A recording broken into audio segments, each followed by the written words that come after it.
And for today's video, I will be doing a Q&A about my first year med school experience. I gathered some questions previously, months before, tas ngayon ko lang sasagutin, and also recently I asked on Instagram if you had any questions about my med school life. So I'm gonna try and answer all of them as best as I can. I also made an outline on my iPad so that I can go through as much as I can. And yeah, I'll be doing my makeup so that I can multitask. And yeah, let's start. First of all, let me introduce myself. Hi, I'm Beryl. If you're new here, welcome to my channel.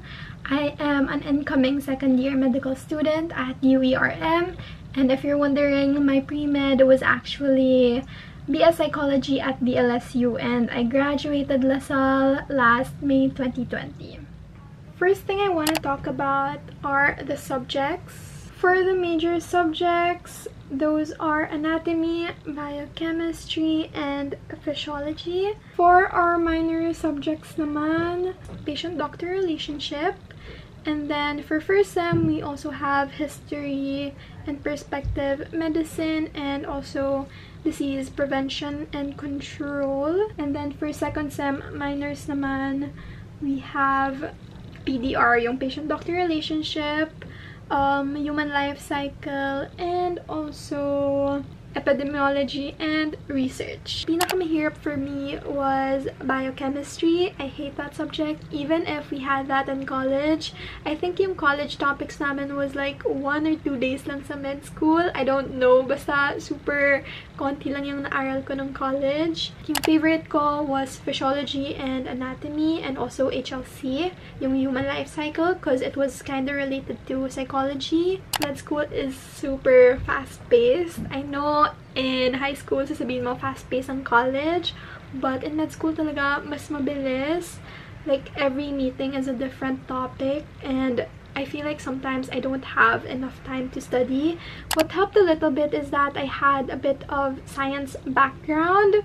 So in BS Psych kasi for LaSalle, we had anatomy, we had embryology, biochemistry, and I guess those subjects helped me for how to study in med school kasi yun nga, medyo related yun sa med school. For first year kasi, sana face-to-face, we get to experience seeing cadavers. Also, yung experiments namin, sometimes wala kaming experiments, or like we only watch videos instead of doing the actual experiments for biochem or physiology. I think it's easier to make friends face-to-face instead of online, because yung mga friends ko sa med school, never ko pa sila na-meet. Kahit I made friends online, I feel like it would have been easier face-to-face. Exams would have been better face-to-face kasi yung exams namin, you can't go back to the previous number, but in face-to-face, pwede mo naman gawin yun. Or like, you can skip it first, pero kasi in Canvas, they don't allow us to skip items, or like, they don't allow us to go back to previous items, kaya mahirap din yung exams online. I think a pro of online is that we have asynchronous classes wherein we can watch it anytime we want, or like we can rewatch them kasi sometimes yung binibigay sa amin video, so if I want to review, I just rewatch the lecture video. So yun yung isang pro ng online classes, and I think that's the only pro. I'm not sure. And sometimes I feel like nadodoble yung time namin for school, because like we have asynchronous classes wherein we watch the videos before class. So usually ako night before ko pinapanood, and those asynchronous lectures or asynchronous material usually takes 1 to 2 hours, maybe 3 hours sometimes. So, ayun. Tapos yung synchronous, kahit may asynchronous kami, may synchronous pa rin kami wherein may lecture ulit. So, that's where they talk about like the important details or important concepts na sinabi na sa asynchronous pero parang hina-highlight lang nila sa asynchronous. It's actually a different day now. but I'm gonna continue answering your questions, and I'm just eating my breakfast. For long exams, we have our second device. So if makikita niyo yung mga vlogs ko about my exams, I usually show you how I set up my phone. Tapos that's my camera, and it should be facing me. Kita yung both arms ko. Tapos kita yung keyboard, kita yung computer, so that they know if you're opening another tab, ganon. By the way, I'm just eating oatmeal with fruits. I have mangoes and bananas in here. So good. So we actually have summative quizzes, formative quizzes, and long exams. So first, for formative quizzes, yun yung mga hindi kasali sa grade mo but they're required kasi sometimes we answer that before class, or sometimes we have like a schedule on the submission kung kailan namin answeran, pero usually nga before class. And then we also have our summative quizzes, yun naman yung mga kasali sa grade mo. So for us, yung mga summative quizzes namin are for physiology and anatomy. Biochem didn't have summative quizzes. I think every other week siya kinoconduct. So this week, may quiz. Next week, wala. And then the following week, may quiz. So I think that was the second semester schedule kasi mas parang short yung period ng second semester. Pero yung first semester, if I remember correctly, parang mas matagal yung pagitan. So parang hindi ata same week yung physio and anatomy kasi nung second semester, isang week. Parang yung physio Wednesday, tapos yung anatomy Friday. So isang week, puro quizzes lang, which was so stressful. But I think nung first semester, it wasn't like that. Like, yung first week namin, physio quiz. Second week was anatomy quiz. Tapos third week, walang quiz. Tapos ulit sa fourth week, may physio quiz and then anatomy. Parang ganun ata yung schedule ng first semester, but I'm not sure. So yung long exams namin, we actually have a schedule already for this upcoming long exam. Kahit hindi pa nagsastart yung classes. So that's what I like kasi it's already planned beforehand. Like, you already know your exam schedules, but hindi pa rin ako nag-advance study. But anyway, yung long exams namin, we have 3 long exams per semester, like 2 long exams and then yung parang finals per sem. So yun, 6 exams. Yeah. And then I don't really know yung pagitan na kasi hindi ko napapansin, pero yun nga, at least before the semester starts, they actually have a schedule for it already. Also, for the grading system, I don't memorize it, so I don't know what to tell you.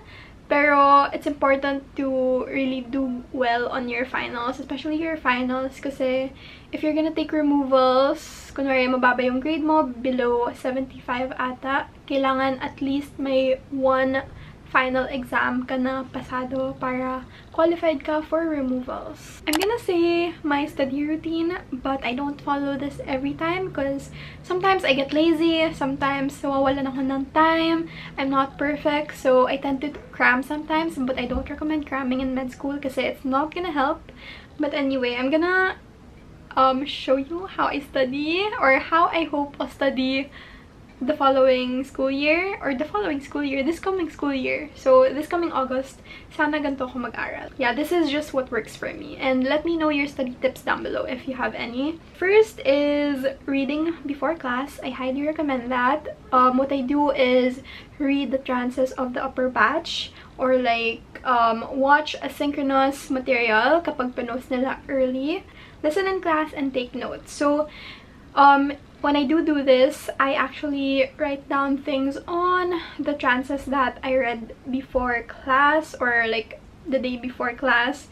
And then sometimes meron din akong separate notebook to take down the notes. But also sometimes yung ginagawa ko is I highlight the important parts dun sa upper batch trans while listening to the lecture. Sometimes kasi when you write while listening, it doesn't help. So yung ginagawa ko nang hina-highlight ko, and then I write down important notes or like concepts, and then I'm gonna research it after. The weekend after that class, I read the trans again. Usually I read the trans of our batch naman kasi baka may extra notes doon na wala dun sa upper batch trans. And then take notes, and also I make summaries. So if you see my vlogs, lahat naman vlog ko, or almost everything I vlog. So if you see my notes, I try to make my notes look pretty. para ganahan ako aralin. And that really helped me for my second sem when I got my iPad. So if you can afford an iPad, I feel like you should invest in it. But if you can't, I feel like a normal pen and notebook would be alright, because that's what I did for my first sem and okay naman siya. Before my quizzes, before my exams, I read the summaries na lang, hindi na yung whole trans, kasi it's gonna be time consuming. If I need to go back to the trans, I write it down dun sa summary ko na check trans for this one, check book for this one. So yun yung ginagawa ko, kasi nga when reading the trans, it takes you like 2 hours, 3 hours. But if you read your own summaries, you know what you studied already. Maalala mo na yung nandun sa trans, maalala mo na yung nandun sa book. I try to do practice exams, tapos i-highlight ko yung mga hindi ko nasagutan, tapos babalikan ko siya sa trans or sa book. If I need more info, yung feeling ko may kulang pa, I watch YouTube videos, lecturio. Memorizing is not enough. You have to understand it. So even for anatomy, kasi parang purely memorizing yun, kailangan pa rin understand kung ano yung inaaral mo. I usually like studying alone because I know my schedule and I do Pomodoro technique by myself. I don't know kasi if my other friends do that also. I think some of them do, some don't, but I like just having my own schedule.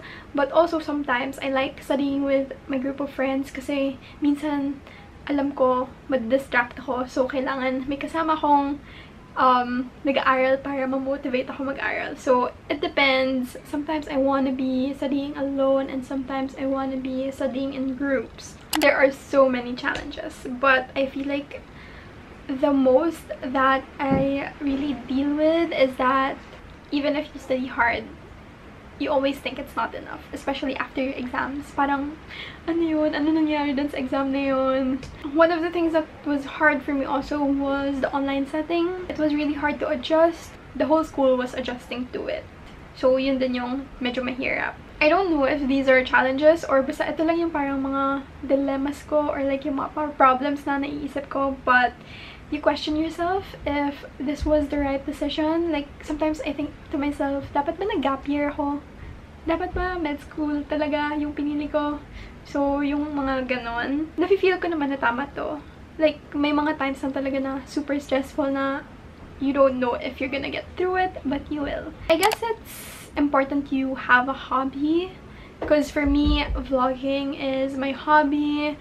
It's actually what de-stresses me, so every time an exam is finished, I'm gonna edit a vlog. I think to overcome your stress, I think you have to have a hobby. So may it be working out, may it be anything like watching movies. Like, whenever you have time, treat yourself, because that's what I do. Like, after exams, I'm gonna spend time with my family, spend time with my boyfriend, and all that. And that really helps me. Like, hindi lang ako aral ng aral, I need to socialize as well. If you noticed, I changed my content to vlogs, not anymore beauty vlogs like before. Kasi vlogging is easy for me, especially if I'm vlogging what I do. I'm vlogging my online class, I'm vlogging me studying. Ginagawa ko talaga yun. Hindi yun parang first show lang na I'm a med student, I'm studying. No, I really study while I vlog. Parang multitasking na din. And then for editing naman, because that's what takes most of my time. When I edit, I actually schedule it on Friday nights, because Friday nights are my free time. And then for Saturday naman, if hindi ko matapos yung video, Saturday morning tatapusin ko. Yun. Usually Saturdays are when I spend time with my family or my boyfriend. Sundays naman, mag-aaral ako ng Sunday para to prepare for Monday. Usually kasi kapag Fridays, I try to edit more than one video, kaya na si-schedule ko sila the following weeks. I don't know if parang YouTube distracted me a little bit, but I'm gonna try and lessen my vlogs, so I don't think I'm gonna post every week. But I'm really sad to say that kasi ever since January, I posted at least one video a week, sometimes twice a week. I haven't skipped, I don't think, a video upload. So yun, I'm sad to say that I might be skipping some weeks now. I always do or make a schedule for me. So I have my planner wherein I write down everything that I do. Like, I always make a checklist per day. So before I sleep at night, I'm gonna make like 5 things I need to accomplish for the next day. And then for me kasi, hindi ako makakatulog if hindi ko tatapusin yung checklist ko, especially if may pasok talaga. So, kailangan ko talaga ma-accomplish yung nasa checklist ko. And if hindi ko ma-accomplish, I'm gonna write it agad for the next day para matapos ko siya within my certain time period that I need to finish it. Okay, I'm gonna try and finish this later because it's really getting hot in my room and I need to finish my breakfast. I keep forgetting na I have to eat. I'll try to film again later. It's actually already nighttime and I only have a few more questions left, so we're almost done. Despite the busy schedule, I just make sure that I still give importance to my skincare.